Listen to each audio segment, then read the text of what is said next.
Hey, DawgNation, it's Brandon Adams, the host of DawgNation Daily, the daily podcast for Georgia Bulldogs fans, presented by Marco's Pizza. Good Monday morning to you. Busy show for us, a lot to unpack from the game on Saturday against Missouri.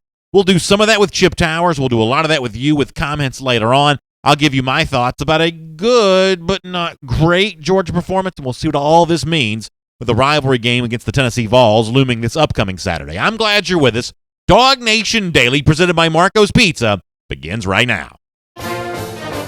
From DawgNation.com, this is DawgNation Daily, the daily podcast for Georgia Bulldogs fans, presented by Marco's Pizza. Here's your host, Brandon Adams. I think the conversation in the aftermath of the Georgia game on Saturday, at least in a lot of the places that I've sort of seen it taking place, has been pretty maddening. On the one side of the conversation, you've got people who say the Georgia win against Missouri was so troubling and so bad that this team is not seriously a national championship contender, would have no chance of beating Alabama, and is just a pretender to being as good as the Georgia team we saw a year ago. On the other side of that same coin, seemingly, we have those who are saying, are you crazy? This is a team that scored 40 points again for the fourth consecutive time to start the season, went on the road against an SEC opponent, still won the game by 2 touchdowns, still is undefeated, still is ranked number 2 in the country. This team is still just as good as we thought they were. I have to tell you, I think that conversation, at least the way that I've been seeing it play out, is pretty maddening. Frankly, it's kind of annoying because I don't necessarily think either of those two stark opposites are necessarily the true reality when it comes for Georgia this season. And whether you agree with me or not, I think it's really probably pretty good news that Kirby Smart sees things differently right now than many Georgia fans do. For the Georgia fans who want to either argue a diametrically opposed negative viewpoint or a diametrically opposed positive viewpoint, I think Kirby Smart's pretty good right now at sort of seeing things the way they are. A little good and a little bad on the heels of a Georgia performance that was described as sloppy, you might say uneven, you might say inconsistent with the standard that Georgia has sort of established in the past. Whatever it is, Kirby seems to be able to sort of process all of that at the same time. He saw some good. That adversity we talked about on Friday, seems like Georgia dealt with some more of that on Saturday and maybe passed that test. But there are other tests that Georgia face on Saturday that only the most absolutely optimistic of fans could say Georgia passed, at least in regards to the big tests that come later on in the season. Luckily, Kirby's perspective, I believe, is the right one. Here's what he said about it when it was over. Well, I don't know what it says. I mean, it says that we can handle some adversity on the road, and when we're challenged, we responded well. But I'm not pleased with the discipline and composure we played with. You know, and it's not that I don't think we didn't play physical. We played physical, but Missouri's a good football team, guys. They won 9 out of 10 games, and I think we'll look back on this game and say they got a pretty good team here in a few weeks. I think Derek does a great job offensively, and if not for the turnovers and the block punt, this game's a whole lot different.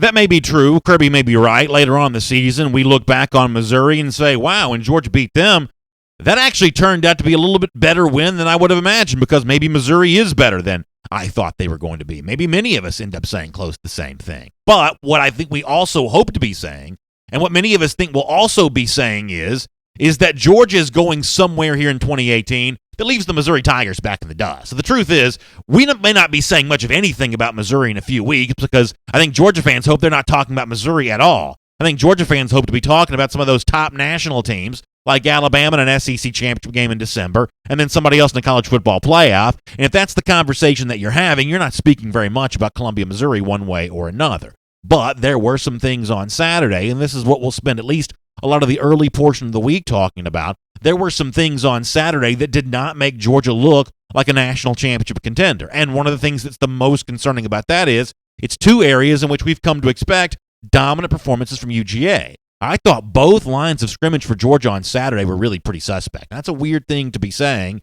I get the impression that many of you kind of feel the same way, that you just didn't see Georgia pushing people around and bullying its opponent the way that we've kind of come to expect. We'll get to the offense in a moment. I think part of that's due to injury here, but nonetheless, it's still worth dealing with. What's probably more concerning right now is on the defensive side of the ball for UGA. The fact that a Missouri team was, at least from an offensive footprint standpoint, maybe a little bit different than we would have expected. It was not a great day for Missouri quarterback Drew Lock, at least in terms of throwing touchdown passes, but far better for Missouri in terms of running the football. Now, I'll give a little credit here. Derek Dooley is an offensive coordinator. He may be a little bit better than I gave him credit for because he has certainly made Missouri a little tougher. He has certainly made Missouri a little bit more physical.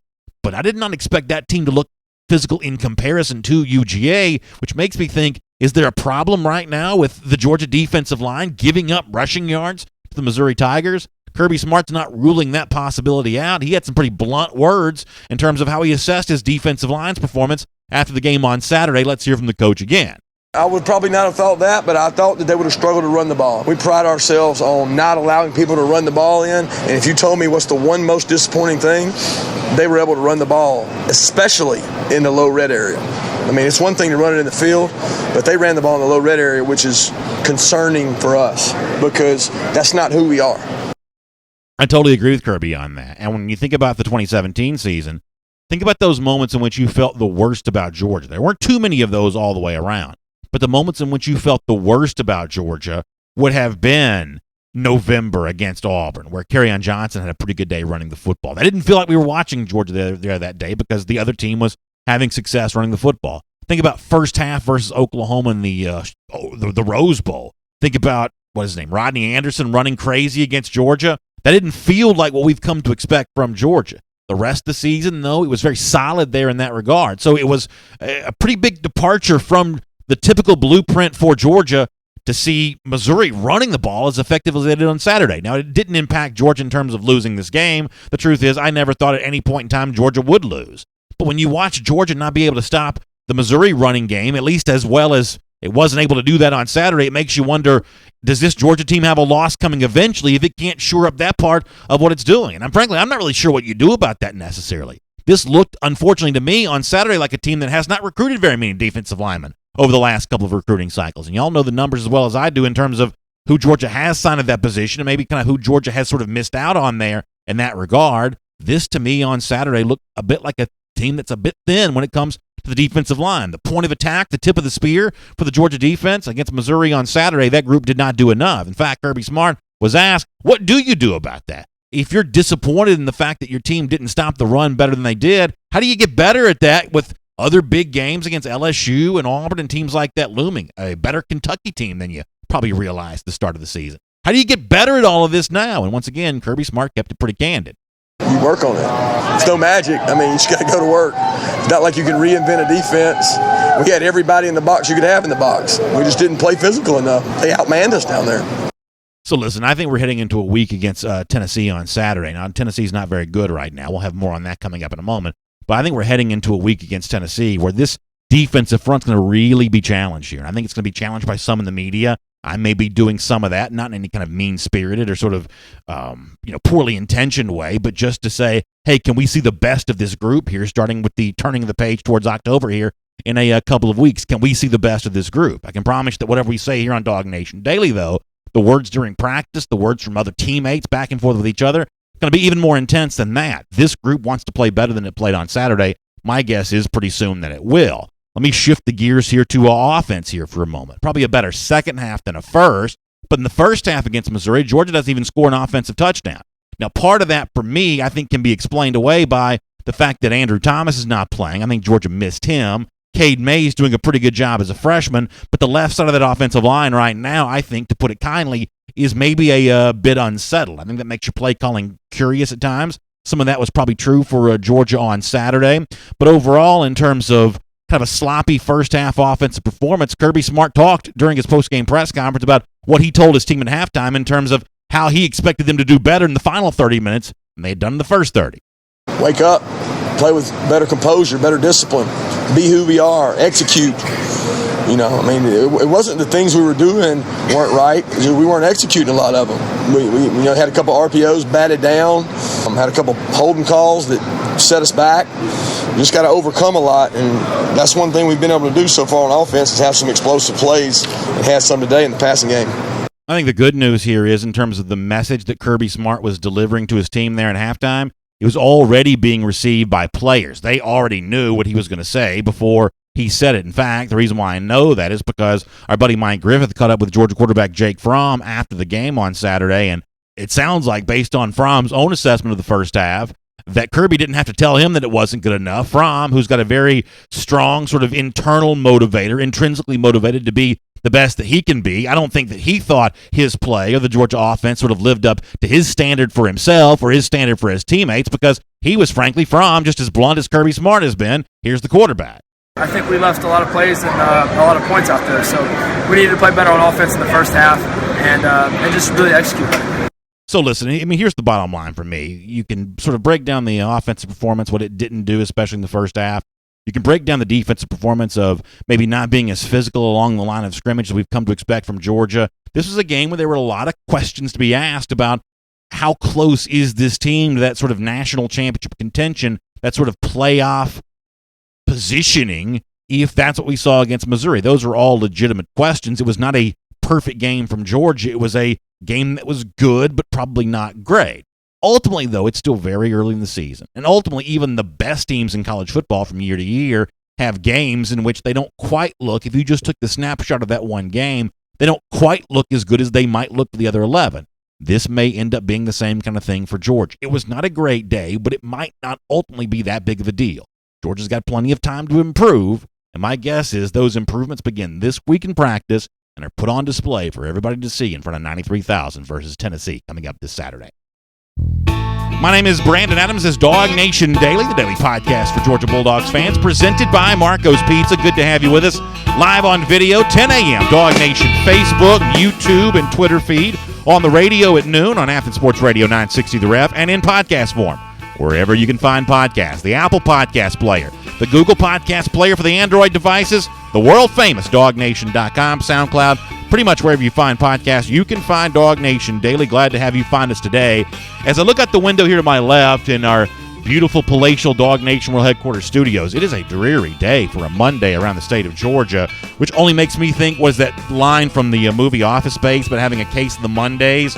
There may be several cases of the Mondays around the state here today. If that be the case, then how about you take the night off from cooking? Because there's nothing that sort of cheers you up on a Monday better than to sit down with a great offer from our friends at Marco's Pizza. 2 medium, 2-topping pizzas for just $6.99 each. You got to go to marcos.com to take advantage of the authentic Italian quality pizza. Gianmarco family recipe in the sauce. 3 cheeses blended, melted together on top of that authentic Italian crust. Check them out there. Take advantage of a great offer. 2 medium, 2-topping pizzas.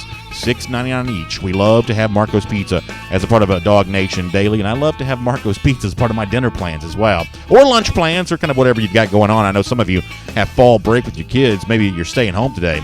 If that be the case, that's even better opportunity to take advantage of a little Marco's Pizza for lunch. Who are you kidding about that? That's good times. All right, we got Chip Towers here coming up. Before that, though, let me go around the doghouse here on this Monday, brought to you by Pella Window and Doors. And I did start to show off with, I guess, my more, I don't want to say negative, but more, what's the right word? I guess maybe it is negative. Maybe I was a little negative off the top of the program here today. But there is also some positives to be discussed with what Georgia did on Saturday against Missouri. One aspect in particular that I want to get to, we'll make that the sort of main subject of our Around the Doghouse today, brought to you by Pella Window and Doors, and that is that I thought that Georgia made life, for the most part, pretty uncomfortable for Missouri quarterback Drew Lock on Saturday. I felt like that was kind of nice to see. I wrote about this at DawgNation.com on Friday for my By the Numbers piece in terms of the pass rush that Georgia has not established yet, why I think Georgia needs to get one kind of going before the season is done. And I even kind of predicted in that piece, if you read it at DawgNation.com, and I hope that you did, I even kind of predicted that I thought that against Missouri we might see more of that. Well, we did, and it's one of the main reasons why Georgia won the game, especially when you think about the contribution of outside linebacker DeAndre Walker, When you think about DeAndre Walker kind of leading the way there in that regard, we finally saw more of a pass rush from Georgia in the 4th game of the season than we had seen at any point in time in the first 3, which I thought was really kind of a nice thing. And Kirby Smart gave that group, the outside linebackers and those sort of contributing to that pass rush, he gave them a pretty nice compliment after the game about what they were able to do to kind of affect and impact Lock in a positive way for Georgia. Here's Kirby once again. I thought as a whole, our pass rush was able to at least affect him, get him out of the pocket, bat balls, cause a fumble. I mean, there's a lot of disruption there, which is what we needed to do. We haven't really had a chance to do that. This was a game to do that because he wanted to be in the pocket, and he wanted to throw the ball from the pocket, and you've got to try to affect a pocket passer, and I thought that we were able to affect him today. I mean, the best thing for me about this, the way that they did affect Drew Lock, to use Kirby Smart's words there, is that it proves what's also possible for the rest of the season. Because in crucial games coming up against LSU, you're going to need that. You may even need some of that against Jared Garantano on Saturday. Don't let the big blowout loss to Tennessee to Florida necessarily fool you on that. You may need to get after Garantano a little bit. Georgia shows they're capable of doing that. I think that's definitely true against Jarrett Stidham coming up later on in November, and then whatever happens after that. So Georgia proved capable of that on Saturday, and for me, that's a really good thing. Around the Doghouse here on Mondays on DawgNation Daily is brought to you by Pella Window and Doors. And Pella Window and Door of Georgia can help you equip your house with energy-efficient windows and doors. They're family-owned and operated. They have a branch right here in Georgia, which means you get the local service, also backed by a national company. And right now, how about this offer? You can currently get 50% off qualifying installations or 0% APR for 48 months. It's valid through November 8th. Pella Window and Door also offers the best lifetime warranty with top-of-the-line equipment and unparalleled expertise. So schedule your free in-home consultation today, and Pella's winning team will take care of everything, including the measurements. It's super easy to do. Just go to pellasoutheast.us or give them a call in their Dunwoody showroom at 404-445-2979. Let me give you those one more time. The website, pellasoutheast.us. The phone number, 404-445-2979. It's great to have Pella Window and Door here as a part of Around the Doghouse every Monday on DawgNation Daily. It's also great to have Chip Towers here as well. There is still a lot from the Georgia game on Saturday we haven't unpacked yet, including some injuries and some other sort of key moments from the game. We'll try to do as much of that as we can here on this Monday. Good to have you with us, too. Hope you enjoy Chip Towers right now. From Athens and across the SEC or wherever the recruiting trail may lead, here's a DawgNation.com insider. Say hello to Chip Towers here on a Monday on DawgNation Daily, presented by Marco's Pizza. And Chip, there is a lot I want to get into today, so I hope if you don't mind, I'm going to kind of dive right into it and see how much ground we can cover over the course of the time we have together. And I guess one of the first things that sort of pops up for me is I was just talking about the Georgia pass rush a moment ago, which did sort of show up against Missouri more so than it has in any other game this season. But overall, that notwithstanding, it just seems like we're watching a slightly different kind of Georgia defense right now. One that's led far more by its secondary. DeAndre Baker could be an All-American. Richard LeCount looks like a star. Tyson Campbell is a very impressive young freshman, although he did battle some illness, I guess, on Saturday. And J.R. Reed's a very solid starter at the other safety position. This secondary right now almost seems like it's leading the way for this defense, which is not really the personality that we've come to expect from Kirby Smart's Georgia defenses, is it? Well, it's certainly not the narrative we had going into the season, knowing that Georgia was having to, come up with essentially three new starters in that secondary for the 2018 season. And, I agree with you, Brandon. At this point, I would say that secondary is probably the strength of Georgia's defense, and it's just going to get better. I mean, this is still a young team. Overall, 68% of the team is freshmen and sophomores, and Georgia probably has more defensive backs than any other position, with maybe the exception of wide receiver. That's a young group, very, very young group, and as you saw, Tyson Campbell, forces a fumble, scoops it up, takes it back 64 yards for a score. Hurts himself a little bit in the process, and then ends up sick. And then Eric Stokes comes in, and certainly gets a lot of attention for the block punt and scoop and score on that play. But he had by my count 4 pass breakups in the game. In addition to the block punt, because understandably Missouri targeted him all day long, and so that secondary has become quite a strength. There was also kind of a sneaky good pass rush in this game. I mean, in particular, DeAndre Walker. Yep. I'm actually working on this story right now. On second glance, he played a whale of a football game. He played more snaps than he has all year long. He's obviously kind of a designated pass rusher as it is. He has 3 sacks, Brandon. I don't think most people realize that, but I mean, if you extrapolate that over a season, he's on a 9-sack pace right now. It's been a while since Georgia's had that many sacks for any individual, and he's playing a lot more. He's starting to play a lot more on rundowns, not just pass rush specialties. So, I mean, I see this some maturation going on for this defense overall. But Tyler Clark playing pretty solid up front, and just kind of coming of age, which probably should have been expected considering where they were at the beginning of the season anyway. So, good day for the Georgia secondary. Emmanuel Hall was completely neutralized. He may have been hurt, but nonetheless, he was completely neutralized. You mentioned DeAndre Walker, the Georgia pass rush. That's commendable as well, which leads us back to the Georgia line of scrimmage, the rush defense. I talked about that before you joined us. We played some audio of Kirby Smart with his post-game press conference. And, Chip, I guess overall, what do you make about this? As I said a moment ago, this looks like a program that hasn't recruited recruited very well at that spot for the last couple of recruiting cycles, which is indeed the case, at least in terms of the overall bodies they brought in. Not a huge number of 4- and 5-star guys, and right now it just seems like there's some either numbers missing or some beef missing because I don't know, Chip. That's not what we've come to expect from Georgia in terms of really being able to shut down a team's running game. But on Saturday, Missouri was just able to get that push and able to open those holes, and that's what kept this game closer than some Georgia fans wanted it to be. Yeah, well, that's your concern for Georgia right now. They're just not as physical inside and interior play that you really need to be. Some of that, should have been probably expected with Roquan Smith and then certainly Big John Atkins and Trent Thompson moving on. That's some serious beef that you're missing right now. I've seen a lot of rotation at the nose guard position. I'm not sure that Julian Rochester is a natural nose guard. You see Jay Hayes getting pushed in there to play a good bit. That's not a natural position for him. So you're missing a lot of that girth right there in the middle, and I think that it translates in what Georgia's opponents are doing, running the football, and that's all relative. I mean, I think there's a lot of teams in the SEC that would trade right now with what Georgia is doing on defense overall. You're giving up 3.8 yards a rush, which is not terrible, but it's just been the first down game when you kind of got to be expecting the football to come in the middle and come between the tackles. Georgia's not doing real well. And look, you're going to see a lot more of that against Tennessee. It's obviously this is not a great football team. Jeremy Pruitt has his hands full, and there's a lot going on. But he's also committed to a lot of the same things that Kirby Smart, Nick Saban, and all the people off of that coaching tree believe in. So like it or not, you're going to get a lot of that. You're going to continue to get that as Georgia, moves kind of up into the next level of SEC play,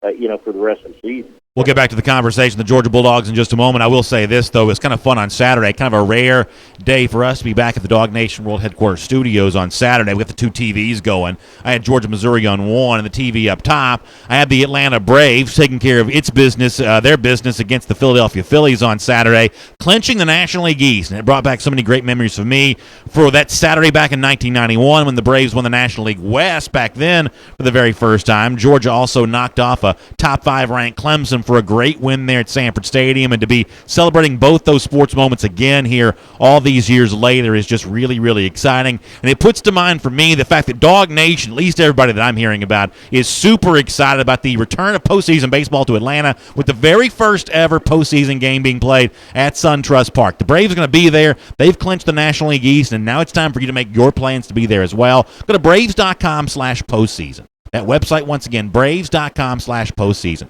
Let's fill up SunTrust Park. Let's make a bunch of noise and celebrate what has been just an unbelievable season for the Atlanta Braves. They put out a really cool hype video the other day at their Twitter account, @Braves on Twitter, which just sort of celebrates all of this. And I just think it's been a magical season for Atlanta, and I cannot wait to see where it goes next in the month of October. I'm looking forward to being at SunTrust Park coming up in October for the postseason. I want you to be there as well. Braves.com/postseason. And you can get your tickets for Major League Baseball playoff action returning here to Atlanta. Chip, let me turn our attention back to Georgia here and talk to you a bit about the Georgia offense, and in particular Jake Fromm, who was better in the second half than he probably was in the first. And overall, subtract the two non-offensive scores, it's still from a points scored standpoint not a terrible day for the Georgia offense here. And yet it seems like it's, if you'll allow me to be frank here for a moment, just less than what it could be. What do you make of Jake Fromm thus far through 4 games this season? Well, I think really Jake Fromm is quietly putting together a fantastic season and really kind of hidden in all this as he's answering a lot of criticism, coming into the season. I mean, if you look at that game, and I don't know, I mean, Georgia got some breaks. I mean, there were a couple of passes where he hits guys with receivers right on him down the sideline, and they turn them into really long, completions and touchdowns. So I saw that and I understand it. But you're talking about, he completed 5 of his 10 passes that were 10 yards or more, and and 3 of those go for TDs. And he's really good against the blitz right now. I mean, I don't think people realize that Georgia's numbers. I was looking at Pro Football Focus this morning, and his numbers are really, really good when teams try to blitz him. I think we've also seen how he's really going through the progressions right now. There was one play, two plays in particular, I remember making a note of on Saturday where it looked like he completed the ball to his third progression. Now, he didn't complete certainly as high of a percentage as we've seen all year. He came into the year, completing 80% of his passes. But Georgia was, clearly the strategy was to get downfield against Missouri, throw the ball downfield and take advantage of that. And, he was really, really good in that respect. And also, Brandon, let's tip of the cap here on Georgia's offensive line. You got to think, this is a game where you lost, try to get Andrew Thomas, you lost him again, and Big Ben Cleveland goes out of the game. But once again, Jake wasn't pressured a whole lot in the game. They were, like I said, they were blitzing and trying to get pressure on him. But I don't think he was under duress, but maybe once or twice during the entire game. So, tip the cap to Georgia's offensive line too. They're not perfect, and they're still trying to work out some things on Georgia's offense. They're real close, and I could see them really putting together a whale of a game possibly this weekend against Tennessee. Yeah, I'm looking forward to see how that all does come together. And since you bring up the offensive line, let me go there for a moment. I think that for a fan, I think the absence of here of Ben Cleveland, as it's been reported, 4 to 6 weeks for Cleveland, I think that's a potentially nerve-wracking thing for many Georgia fans. I think there are a lot of fans who sort of hope to hear some good news maybe over the next few days or next couple of weeks about the development of Jamari Salyer, maybe the development of Trey Hill, another one of these freshmen that seems to be, kind of close but hasn't really maybe broken through yet. I do, Chip, think this offensive line is still unsettled. I think now you can say with Cleveland injured, both guard spots, I think for me, are still pretty big question marks here. And Georgia's going to play some pretty big games over the course of the time that Cleveland's expected not to play here. And I think this becomes a really curious storyline. What do you make of life without Ben Cleveland here for a little while? Well, I mean, let's face it. We're talking about LSU. I mean, I think Tennessee and Vanderbilt, as we saw against Missouri. I think Georgia's line, and let's not lose the respect that has to be offered to this offensive line for the depth that it has. There's so many options Georgia can have. But here's the thing: I think you're going to see a lot of those options exercised in these next couple of weeks as Georgia tries to figure out what's the best formula going forward. Now, listen, I love Ben Cleveland. Great player, unbelievable player. He's starting at right guard, obviously, because he's the best option at right guard, certainly according to Sam Pittman and Jim Chaney and Georgia's offensive staff. But he does lack a little mobility when it comes to, the passing game, when it comes to pass protection. And I think Georgia might be able to get a little more nimble during this, little stretch here. Now, let's not forget, you got Kendall Baker who started, 13 games or whatever it was last year at that left guard position. He's always an option. And then you've recruited, just through the roof, with guys like Jamari Salyer and Trey Hill. Don't lose sight of Jamari Salyer. He didn't play this past weekend, but he was on that travel roster, to Missouri. So he's in the conversation for sure. And we hadn't seen all that much of the number one guard in the country. Now you lose a guard. I don't know. I could definitely see a scenario where Solomon Kinley jumps over from that left guard position where he's been playing back over to right guard to give Georgia the girth they like on that right side. And then you have a lot of options at left. Trey Hill, Jamari Salyer, and then Kendall Baker, a guy who has a ton of experience. I'm just really impressed, with what Georgia has built here in the offensive line, just to have all those options. And Cade Mays is playing pretty doggone good. Not great, sure, but he's playing pretty doggone good at left tackle. No sacks this past weekend against Missouri. And if you can keep that going for a couple more weeks, you should be in pretty good shape by the time you head to Baton Rouge. Let me try to squeeze in two issues before we're done. I want to do the J.J. Holloman near blunder before we finish off here. Let me do something on Rodrigo Blankenship before we get there, though. Kirby was not asked about Blankenship after the game, but the touchback streak did come to an end on Saturday. Is this one of those deals, Chip, where all good things must come to an end, or did the open end zones because of the construction create a swirling wind there? I was not at the game. You were. anything to Blankenship missing a field goal, having the touchback streak come to an end, or is this just, as I said, one of those deals where all good things end eventually? Yeah, well, yeah, you weren't going to go, whatever, 100 for 100 on touchback for a season. That's just not going to happen. There was actually a really good win.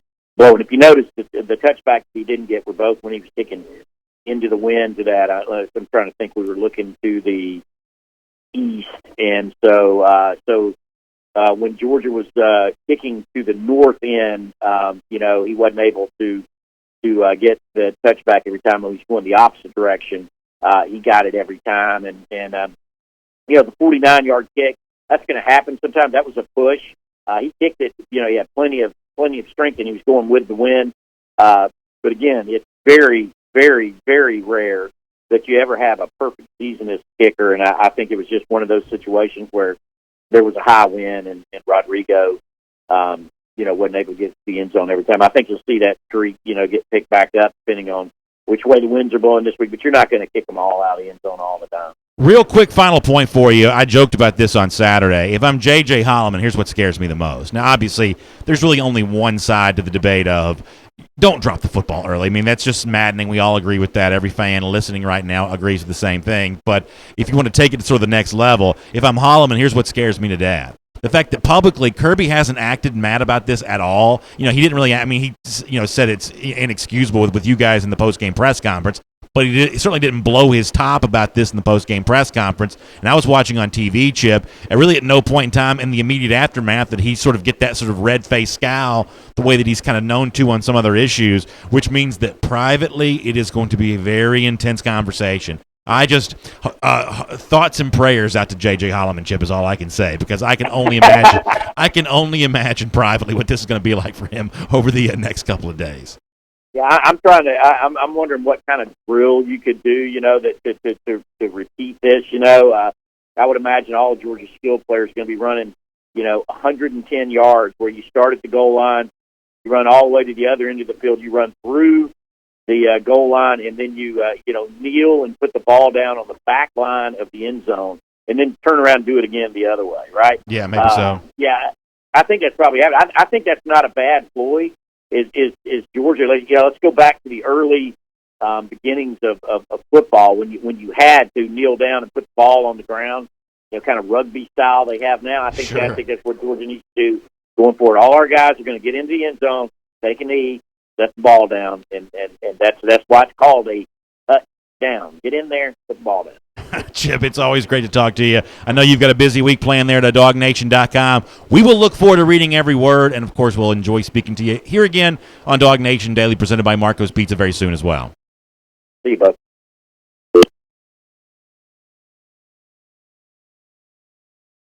And we'll get ready. Let's take a look around the rest of the league. This is SEC Through. Really good stuff there from Chip Towers, and I'm not going to do a whole big thing on the J.J. Holloman stuff, just because what else are you going to really say? I mean, it's just it's inexcusable to have this happen for a second time in just 4 games. And somebody was saying that something else similar to that happened in the Austin Peay game, which I did not really see. But it's just inexcusable. So there's really only, I mean, I like conversation, I like debate, I like somewhat controversial topics. There's nothing controversial about this whatsoever. This is just cut and dry. Give the ball to the referee, put it in the stands, run all the way into the tunnel, just do whatever you have to do. So I also don't want to let the fact that Holloman made this blunder, which is probably an easier mistake to make than people realize.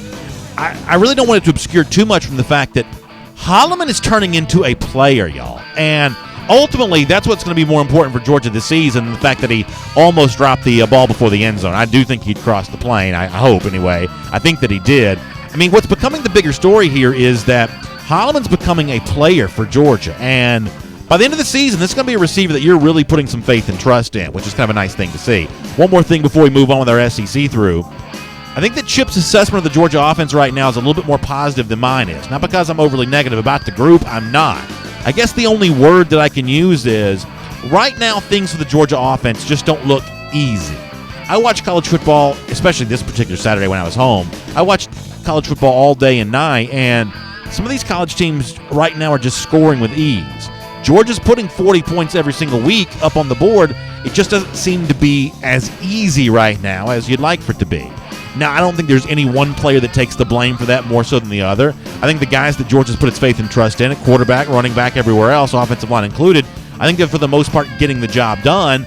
But we even heard from Jake Fromm a moment ago say that there are points that Georgia left out there. So in a roundabout way, maybe he's saying the same thing. Hey, we're making this look harder than it's supposed to be when we're surrounded by as much talent as we're surrounded by right now. So that's at least my thought on that. We'll look forward to seeing how this group breaks out against Tennessee on Saturday. Speaking of Tennessee, my oh my.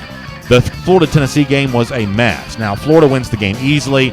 I still don't think the Gators are very good at all. I have no problem telling you that whatsoever. This is not a good team whatsoever. But listen, they got the big win, so you got to give them credit for that. The other side, though, here is the Tennessee part of this. The Vols looked awful. I mean, I don't know how else to say this. Jeremy Pruitt seems very, very overmatched at the moment by the challenges of being a first-year head coach. A lot of times on stuff like this, optics are worse than they actually appear to be.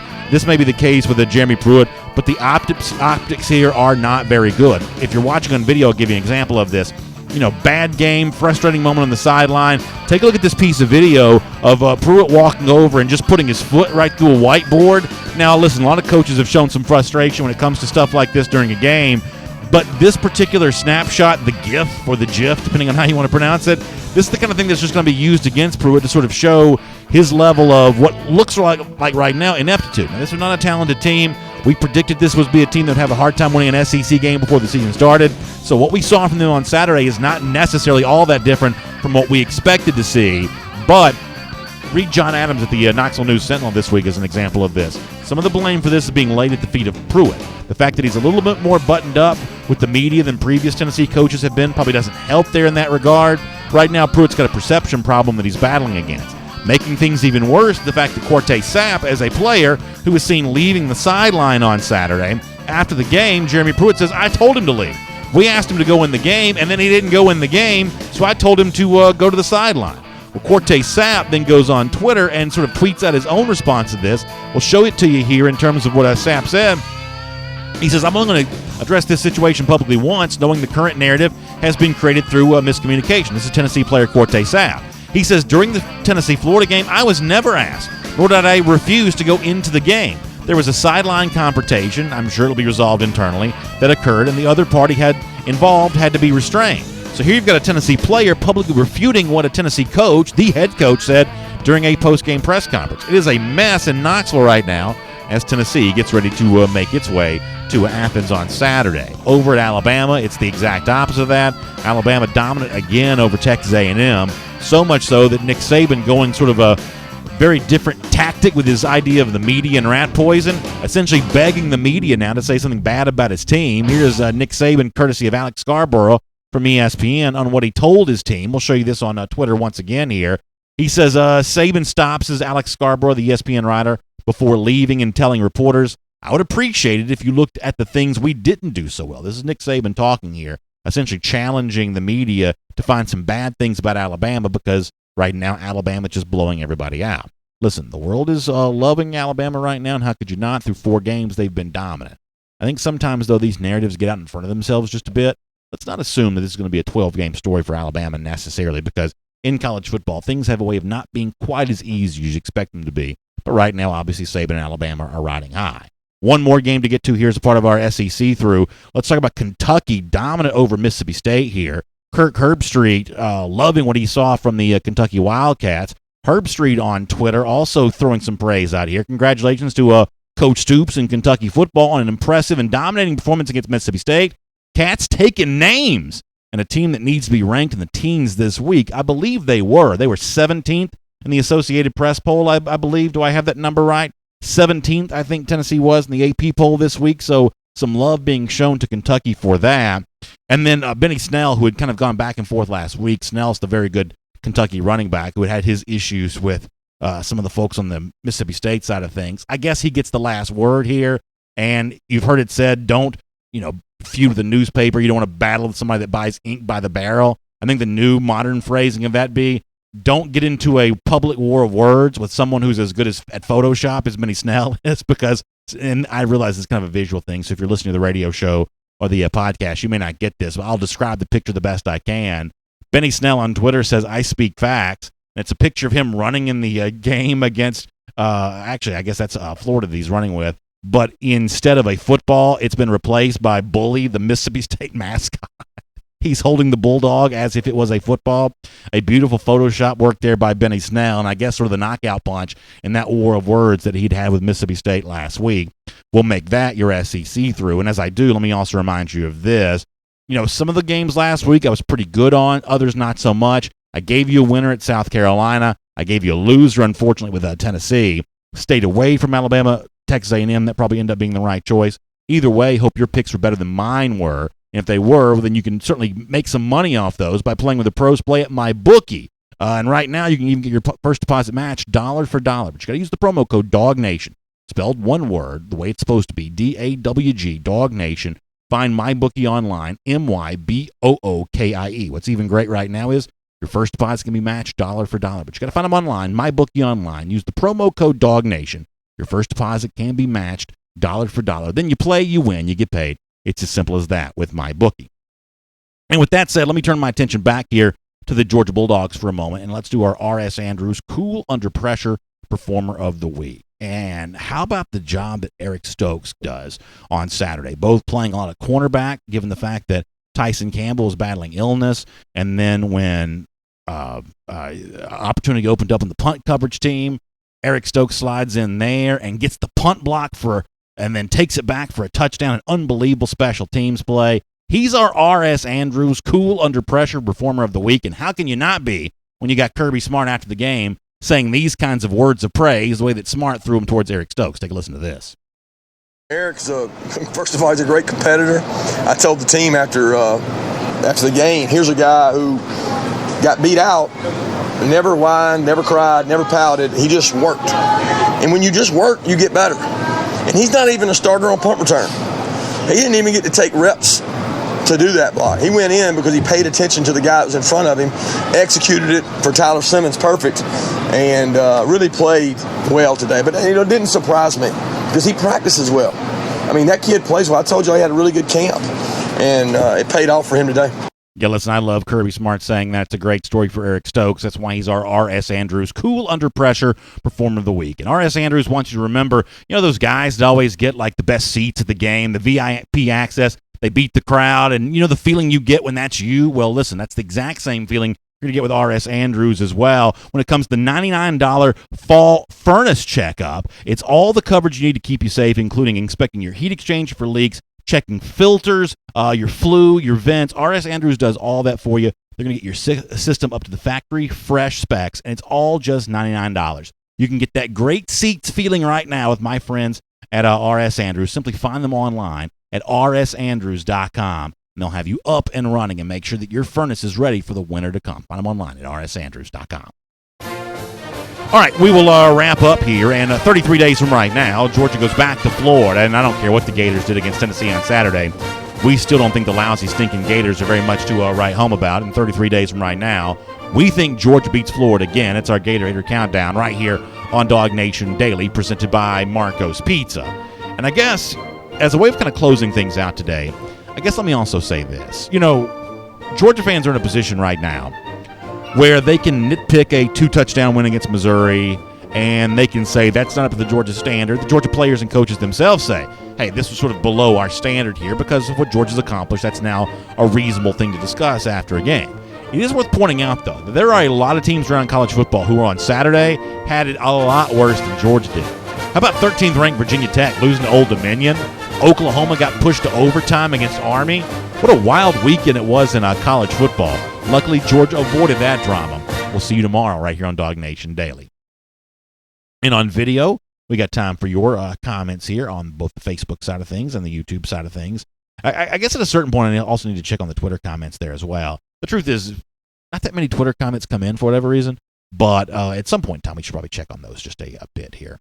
All right, let me dive into the comments and kind of get this going here just a little bit. Mike Mazzell says 33 days, we're going to crush Florida 48-7. Yeah, hopefully maybe this year Georgia can be in a position to get the shutout they almost got a year ago. And I'm not changing my tune about Florida whatsoever. I'm not giving you any credit for beating Tennessee right now, even if it's on the road. I'm just not. Now, could Tennessee play a little better against Georgia on Saturday? Maybe so. Certainly there's a little bit of pride involved in not getting blown out for a third time and not have your season come to just a crushing end before the calendar even turns to October. But Tennessee is just a pushover right now. So I'm not giving Florida much credit at all for this. Zach Smith reminds us that McCole Hardman extended his touchdown streak. He did. He could have been an R.S. Andrews cool under pressure performer of the week. That move that he put on that one defensive back to put himself wide open down the middle of the field was beautiful. But ultimately, I think that Eric Stokes was probably the right play there on that. Mike Weaver says it was disappointing to see how easy Missouri was able to run us. Mike, I agree on that. I think that was the biggest disappointment of the game for Georgia here on Saturday. I think Kirby Smart would kind of agree with the same thing. And I really kind of don't know what you do about that. One of the things that we saw from Georgia from time to time last year, I mentioned 2 games a moment ago, the Auburn game in November and the Rose Bowl in January. When you're having to worry about the horizontal threat of the jet sweep or the vertical threat of the passing game, that does soften up the middle of your defense. And at that point in time, you're left looking at the personnel you have there in the middle. And that group better be big. I mean, it's the trade-off that every coach is making right now in terms of the big linebackers that can really stop the run, or the sort of, I guess, thinner, more lean linebackers that can be great space tacklers against these spread offenses. That's the choice that you make here. But when you start spreading everybody out wide, at that point in time, if you don't have enough beef there in the middle, some teams are going to be able to run on you. And on Saturday, Missouri was able to do that. So it's the kind of thing that only to me seems fixable by personnel. And you ask yourself, well, is Jordan Davis going to be more ready to contribute? Because he's one of those big defensive linemen that can kind of do that. I mean, I think Tyler Clark in the middle of this defense is a very good player, but he may be more of a guy that provides that sort of pass rush up the middle, kind of using his quickness a little bit more, as opposed to what Davis does, which is, squash a center and occupy blockers there in the middle of a defense. That's a specific kind of job, and a guy like Davis may just be more capable of doing that than some of the other defensive linemen are kind of in the rotation for Georgia right now. This team does miss John Atkins, it certainly seems. Troy Sadowski, and obviously Troy is a very good tight end for Georgia in the 80s. Troy says, tight ends are a non-factor. Let me read Troy on this, because he's an expert when it comes to this. He says, tight ends are a non-factor in this offense. Disappointing and difficult to accept with the talent we have. So that's obviously a personal issue for Troy. As I said, he was one of the very good Georgia tight ends of the 80s. And this is obviously something that also came up on our Northside Hospital Sports Medicine postgame show on Saturday, because I just don't know why the tight ends aren't more involved. And I think one of the few things that any Georgia fan may have a legitimate beef with Kirby Smart over is the fact that over the last couple of years, when he's been asked about not using tight ends, about not getting that group more involved in games, it seems like Smart can give some kind of inconsistent answers about that. On the one hand, it's, well, these guys got to block and be physical if they want to be rewarded with catches. And on the other hand, it seems like sometimes he's saying, hey, certain reads just go certain places, and the read just doesn't go to the tight end on that particular play. Well, which is it? Is it a punitive deal because they're not being physical enough, or is it a game plan deal where the position itself is deprioritized? I don't really know, and to complicate matters more, it seems like, and I got to look at the numbers to back this up, but it seems like that Justin Fields, in the brief window of time that he's played, has thrown to tight ends a little bit more than Jake Fromm has. Now, that's a very, very small sample size, so that could just be sort of random happenstance. There may not be any specific reason why Fields has thrown the ball to tight ends more than Fromm has, but it certainly seems like it's been true, so it's just a matter of does it mean anything or not. But I think when Troy Sadowski weighs in on something like that, that's worth listening to. I appreciate him speaking up on that. Matt Rukavina brings up a good point, that all week long we asked for adversity, and we got it, and handle it. Let's all have some perspective. I think Matt's right about that. And Kirby Smart mentioned this too. On Friday, I said I didn't think Missouri was good enough to deal out any adversity to Georgia. But now Georgia's got some. And I guess this is one of those deals where you don't get to pick the kind of adversity that you have. But if I'm Kirby Smart here, my preference for adversity would not be 6 weeks without Ben Cleveland. Now, if it's only 4 weeks, it's not that big of a deal. 4 weeks is miss the LSU game, miss Tennessee Vanderbilt, maybe the bye week, and then you're back ready for Florida. If it turns into a 6-week deal, all of a sudden at that point in time, I don't know. So that's not really probably the adversity that I would have picked for Georgia to have, but I guess you don't get to choose the adversity that you do have. Taz Ali also brings up a good point. I probably should have mentioned this during the regular show. He says, we really miss Monty Rice on Saturday. Rochester getting pushed around and standing straight up. So I didn't see the Rochester part of this, although I guess at a certain point I need to go back and rewatch that portion of the game, just focus on the defensive line in particular. But Monty Rice did not play much, if at all, on Saturday, and his absence was big for Georgia. Taz is right about that. Santiago Diarn, by the way, is one of our Georgia fans living in Missouri. Santiago says, it was really bad in the stands. It was fun watching all the Dogs fans screaming, passionate. I don't know if he means the wind. If it was windy there on Saturday, I heard that it kind of was. Jarvis Hanna asked an interesting question. BA, do you think we'll see Matt Landers or Tommy Bush get some playing time at a certain point? I think, obviously, we know why that question is being asked, because Bush and Landers both are bigger wide receivers. The problem is, of the group that's really playing right now, who do you not want to play to get the bigger guy into the game? Because Tyler Simmons, when healthy, is going to play because of all the things he does for Georgia. Mecole Hardman is, right now, maybe Georgia's most dynamic offensive player. You can't put J.J. Holloman on the bench right now. Holloman's just too good, and that's why I'm not going to lose my mind over him dropping the football as he was crossing the goal line, because, listen, I need that young man right now. I need what he brings to the table here. So I'm sure he's going to get a heavy dose of Kirby Smart loving on him a bit this week. But, after that's over, I got to have 9 back on the field again. And then there's no place for Demetrius Robertson right now. There's just not. So, Robertson's right there with Bush and Landers in terms of only needed if called upon. Now, I know there was some controversy, I guess, over the weekend with Terry Godwin here a little bit. I don't quite know what to make of that one way or another. I guess that's probably something I should just sort of leave alone all the way around. But in terms of the receivers who were playing, I'm not quite sure who you take out to make room for one of the bigger, less experienced guys like Landers and Bush. Although there's that red zone moment where having a Javon Wims type player would have been a nice thing. I guess this is sort of partially related to this and also just sort of partially different.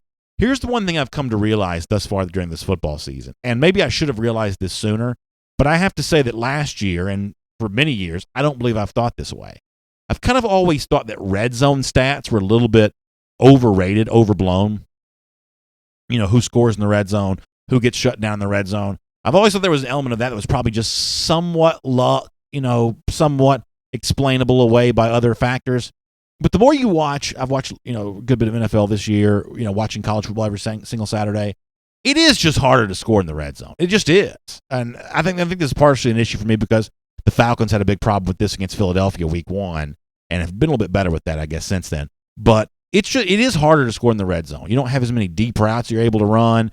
Defenses can sort of defend you a little bit more in a base-type defense, which is probably a little advantageous to the defenses themselves. And, Georgia, when it's in that sort of, short red zone type situation, that's when you really want those big targets. That's to go back to the previous target. That's why you'd love to have a Werner or a Nada kind of mixed into the offense here, even a Luke Ford who's traveling once again. Second road game in a row that Ford found his way onto the 70-man roster. You'd love to see that group be called upon more because it's not easy to score in the red zone, and it seems like big targets are able to do that. Santiago Diarn says, BA, do you have a take on Justin Fields having only 1 snap? Sorry if I missed it earlier. No, we didn't really talk about Justin yet, Santiago, but it's probably a good thing to bring up right now. So I think this is Jake Fromm's team for the moment, and that's the way that I want it to be.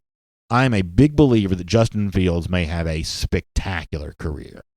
I think that career begins sometime after right now. This is the meat of the Georgia schedule here coming up. These are the moments in which Georgia is going to prove itself either worthy or not quite worthy of being back in the college football playoff. And for me, speaking as a fan, I want the responsibility of getting Georgia there. I want that to rest with Jake Fromm, right? So Fields played for 1 play, not, can you debate playing him for 1 play, not playing him at all or whatever? That's fine. But I want this to be Jake Fromm's team right now. And that's not because I don't believe that Justin Fields will be good one day. It's not that I don't think that Justin Fields is good right now. If Fromm were to get hurt or Fromm had that stomach bug that seemed to be going around a little bit this week, if that were to happen and Georgia played Fields, my assumption is that Georgia would probably be fine. But you got to pick one guy or the other right now. And for me, I'm going with the guy that got me where I went last year. That's my choice for right now. So I didn't expect Fields to necessarily play more than that. I did think they would sort of flash him against South Carolina just to sort of see what happened. But now that we're kind of into the later portion of the season, I think this is Fromm's team. Now, I don't think that Fields is going to redshirt. I think that Fields will probably, because Georgia's going to still blow out most of the teams that it plays, I think that Fields will probably still end up playing in just about every game for Georgia this season. But I do think this is Jake Fromm's team. And for now, I believe that's the right choice. And Fromm has not had a perfect season. Fromm, I think, had some misfires in the first half on Saturday. I think that Fromm, if he were sitting right here, would say that he had some misfires in the first half. But that is nothing, and nor do I anticipate anything happening that make me debate who should be playing the lion's share of the real significant snaps for Georgia right now. For me, that's still Fromm. Let me go over here to YouTube just for a moment. K9 Blues talking about Bama killing it right now with Tua Tagovailoa.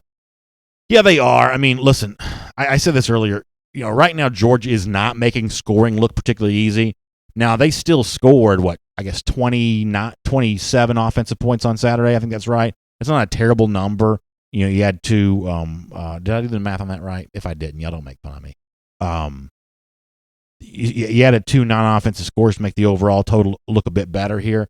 But Georgia's still scoring plenty, but they're just not doing it quite as easily as Alabama is. I think one of the issues you have there, unfortunately right now, it's also an issue where I think Georgia's still waiting for that big running back to step up. Now, that may be Elijah Holyfield right now. It may be Holyfield more so than Swift for whatever reason. Either Swift's not fully 100% or I don't know what. Your guess is as good as mine. But the one thing that Alabama also has is these dominant running backs who are either getting yards up the middle, turning the corner, and turning small gains into big gains. That's part of what makes the Alabama offense look, it's just easy. It's easy for Alabama right now. But here's the thing, and I think I may write about this at some point in time this week. If Alabama were somehow to fail to win the national championship, this would not be the most dominant team I've ever seen that did not win a championship. I mean, do you remember a little bit more than a decade ago? I know Connor Riley remembers this. The Patriots team that did not win the Super Bowl in 2007. I mean, y'all, in the NFL, they were like a 26 point favorite in a lot of games in like October. That's unheard of. Unheard of. They were, Randy Moss sets the touchdown record for a wide receiver. Tom Brady sets the touchdown record for a quarterback. They're just killing people. They were more dominant then in the NFL than Alabama is in college football right now because of who they were beating. They were beating other NFL teams badly every single Saturday. But by the time you got to December, they weren't even covering the point spread anymore. Now, part of that's because it had been inflated so high, but they weren't covering the point spread. And then they ultimately did not go undefeated. They lost in the Super Bowl there. So, this idea that because you're this good in September means that October and November aren't even worth tuning in for. Count me out of this course of people who say it's already over and Alabama's already got the national championship wrapped up.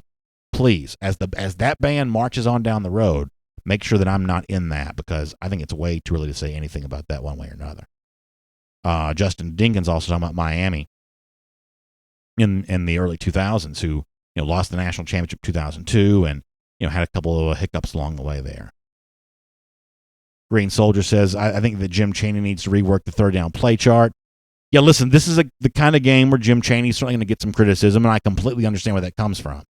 I think for me right now, the fact that the running game is not coming easily for Georgia makes Chaney look like a worse play caller. I think the same thing was true in 2016. I'm not telling you this team's going to have as many issues that 2016 team ultimately had running the football, but part of the issue in terms of how effective you look as a play caller is largely based on, at least from Georgia's playbook, based on how easily you're running the football. And right now, Georgia's just not running it very easily, which makes some of Chaney's calls look pretty curious. That 4th and short deal where he brought in 8 offensive linemen and still couldn't get it, that's not a good look. But that, to me, is more about the push Georgia's not getting with that offensive line than the play call there. But I understand where that criticism's come from.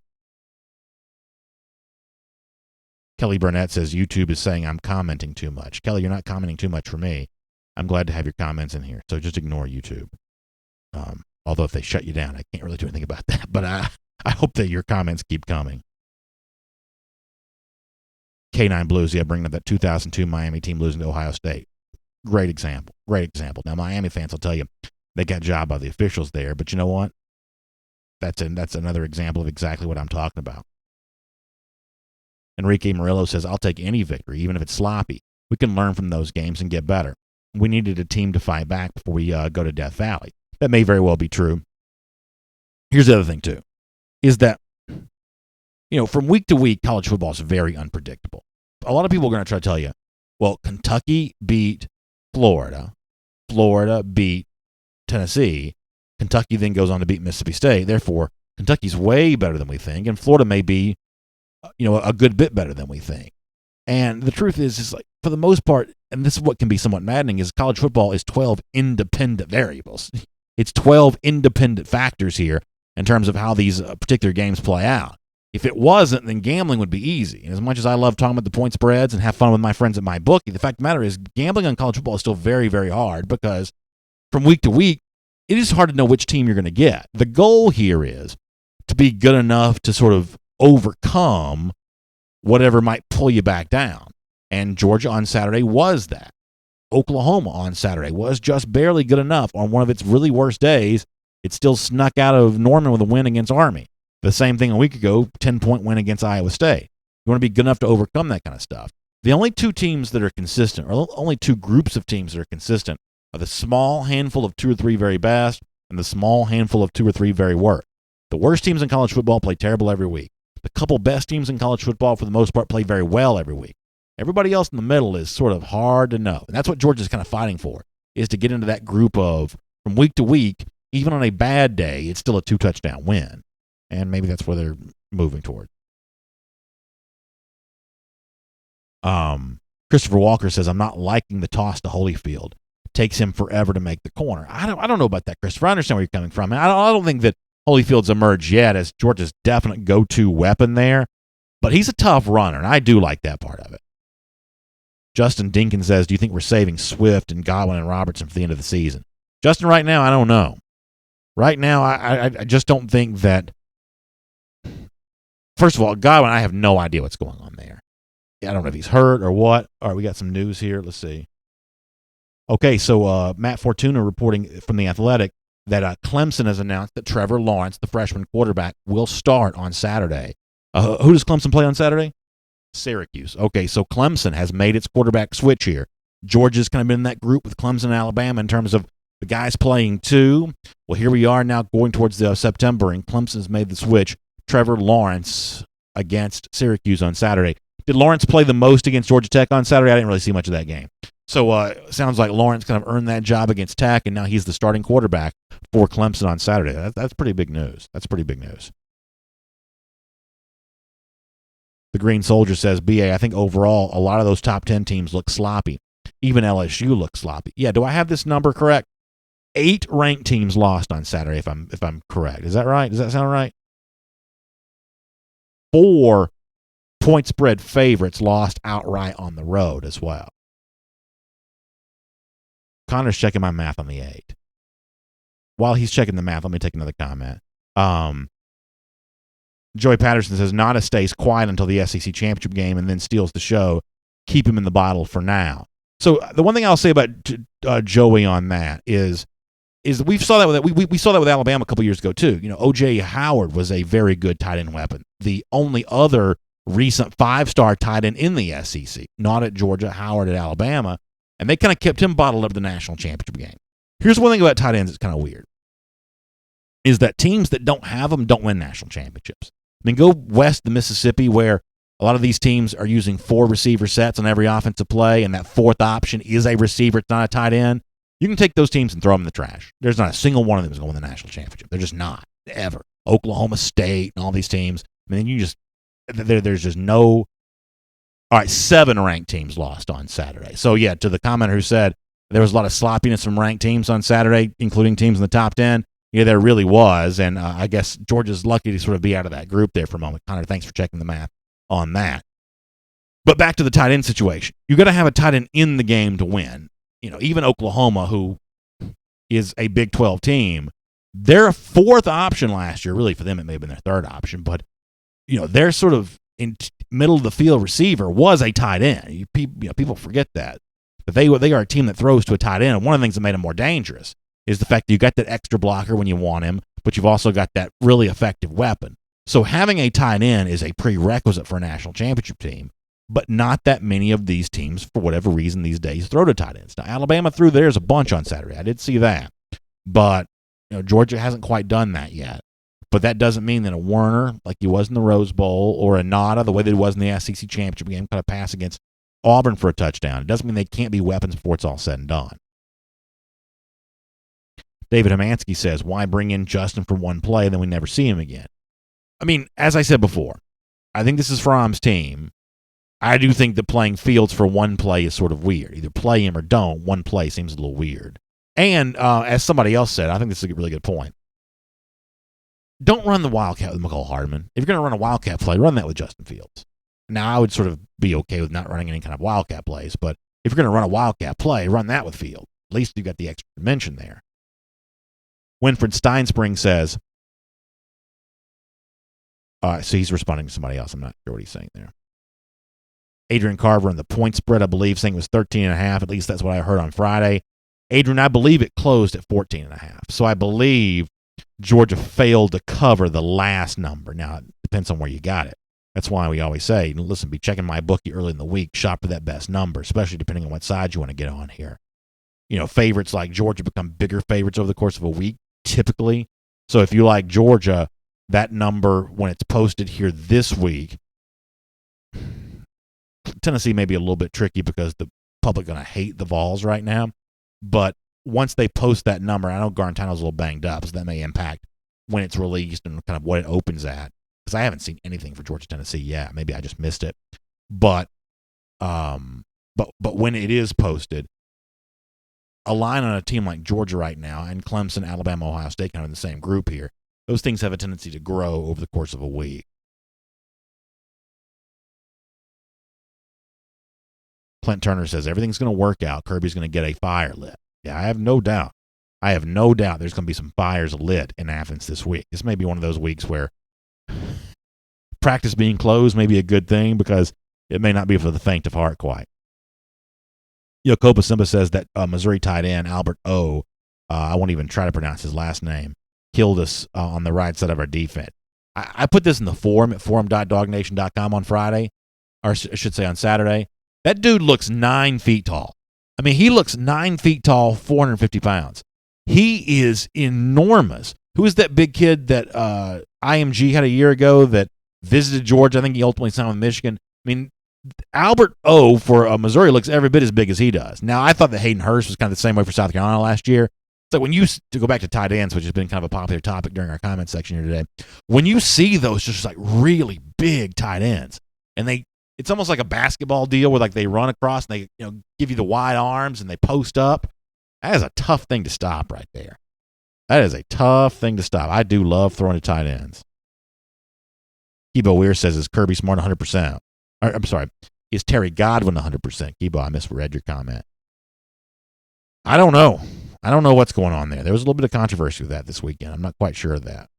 Ken Feinberg says, our play calling was predictable, especially in short yardage situations. Have to pass when defense is expecting a run and vice versa.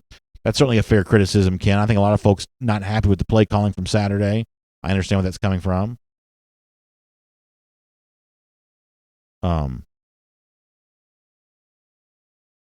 Somebody said, Winston Mock says he thinks that Georgia will be favored by 30 against Tennessee. Ooh, boy, that'd be rough. I don't think it quite gets that high. That'd be rough, though. Tennessee's not good. Not good. Troy Sadowski checking in again to say we need more aggressive play calling, run and pass.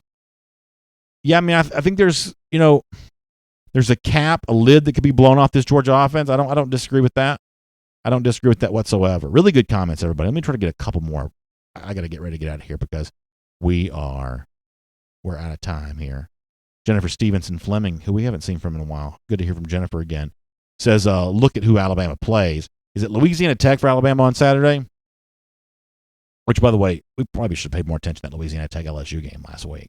That was one of those classic letdown games. We were not paying close enough attention to that. That was not a good job. Wow, is this true? Lee Kennedy says, according to Vegas Insider, which is kind of one of these, aggregators lines situations, is Georgia really a 32.5 point favorite against Tennessee? Come on. 32.5. That is unbelievable. Is that right? We'll have to check that out. We'll stay on the air till we check that out. Kevin Blackman says, I'll never understand running up the middle when it's not there. This is one of those things, and I know people get irritated when I say stuff like this. That's one of those things that's sort of only frustrating when it doesn't work. When it does work, there's nothing that feels better than like be able to flex your muscles and just shove a team around and just, open up the running game up the middle. Because if you don't have the up the middle running game, you got no play action pass, and you've really got a lot of your offense that becomes very, very limited if you can't really dominate with runs in between the offensive linemen there. When it doesn't work, it seems so predictable and so boring, and so how did you not know that was going to work? That's one of those things that is, for me, kind of only true after the fact. We have an update on this. Okay, so apparently Vegas Insider is blocked on our work computers here. So we may have to check that after the fact there, but 32.5 would be a huge point spread. That's higher than I thought it would have been. But I agree with what PDP Bell says, that the Vols looked awful. He says it doesn't surprise me that Georgia's 32.5 over them. He says, do you think that Wanya Morris is sweating his commitment right now? I wonder. Because obviously that's a, hey, this is how bad we need you sales pitch. And those sales pitches really work. You know what I'm saying? Georgia did some of this after 2016. I know things seem terrible right now, but this is how bad we need you. Step in here and you'll be playing right away. I think that message can be persuasive here. But in terms of being a part of something great there at Tennessee, as bad as they've looked through the first few games of this season, it seems like we're a long way away from Tennessee doing anything of significance here under Jeremy Pruitt. All right, we have got to go. Thanks so much for some great comments. Obviously, just kind of close this all out today. I think that, and somebody said this a moment ago, I think this is true. For the most part, this is a perfect scenario for Georgia. Still 4-0, still number 2 in the country. And Kirby has a list of stuff that couldn't even fit on this sheet of paper if you use both sides to work on at practice this week. I got to imagine. And listen, he's going to be even extra intense because if y'all are already talking about and telling me that Georgia's a 32.5 point favorite, you better believe that's going to make its way to Athens here pretty soon. These players are going to hear about it, which is only going to mean that Kirby Smart's going to be even more beside himself in terms of making sure they know every little thing they did wrong versus Missouri. My guess is, what was it back in the old days, back in the Dooley era, they talked about Bloody Tuesdays on practice.